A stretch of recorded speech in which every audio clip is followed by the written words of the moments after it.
when I actually looked into the topic, just made me devastated about how animals are put through all this pain for beauty.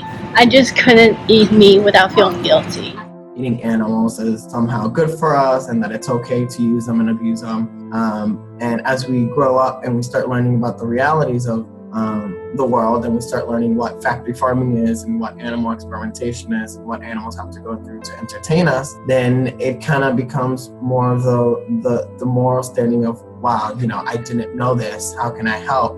And so it's more of a learning process that we have to make on how every decision that we were taught is no longer what we actually thought it is.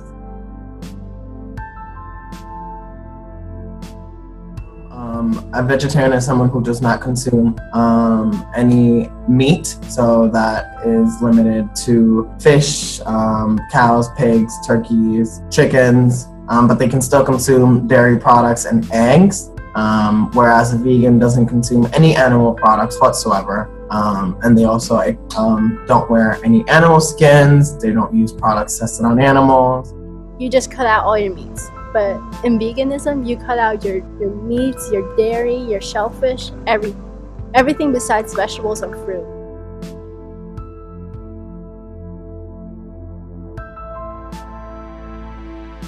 So say, for example, if you have the choice of eating spaghetti and meatballs or spaghetti with some veggies, that's a compassionate choice that you can make that will help animals and the planet.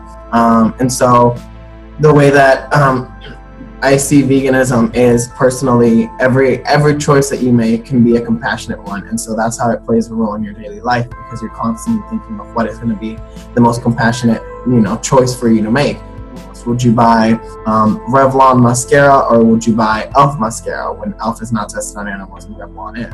I wouldn't know anything about being a vegetarian. Like, yes, I understand you buy all of your vegetables and fruits, but when you come down to it, it's much harder than that. I decided just to cut it all off at once because I thought that was the way to go. It took a lot of perseverance, but I don't think it was all too difficult.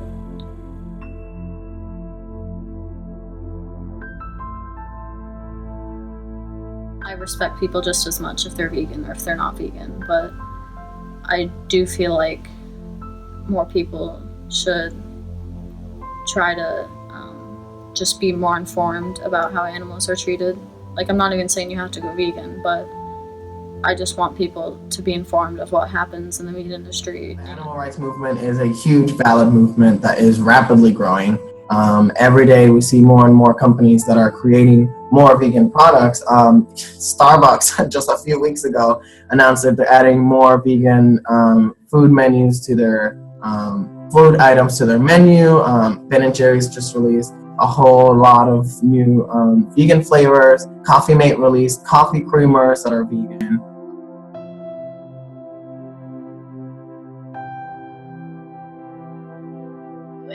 Like, for me, I started out cutting out meats for dinner. Like, I took out the chicken in my salad and I was good to go. And then for lunch, I just ate strictly a salad or a veggie sandwich. Or if you're thinking about going to a circus and you're like, whoa, let me not do the animal circus. Let me just do something else instead. So every time you're making a decision and you think about which one's going to be the more compassionate one, that's going to make it easier, as opposed to just thinking you have to change your entire, life, everything you do. When you are not eating animals, you're also taking away the cholesterol, so you don't risk having high cholesterol. You also help prevent heart disease and obesity and all these other things that are standard in the American diet. As you continue eating a vegan diet, you're still consuming all the fibers and all the good stuff, and you're still having high energy, and your face still stays clear. You don't consume any of the bad cholesterol for your body. So in a way, they're all long-term benefits. I do tend to receive a little bit higher respect because people respect my willpower and passion.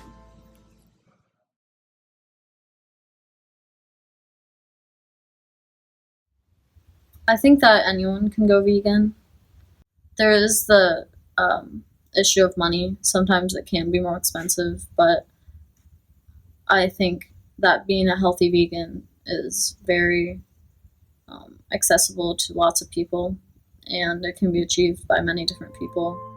The first thing you have to do is you have to be open-minded to learning about animal rights and know that when you see something regarding animal rights and animals being abused, and you're like, wow, no, that can't be true. Most likely it is true, and we've just been conditioned to not know about, what's happening behind closed doors.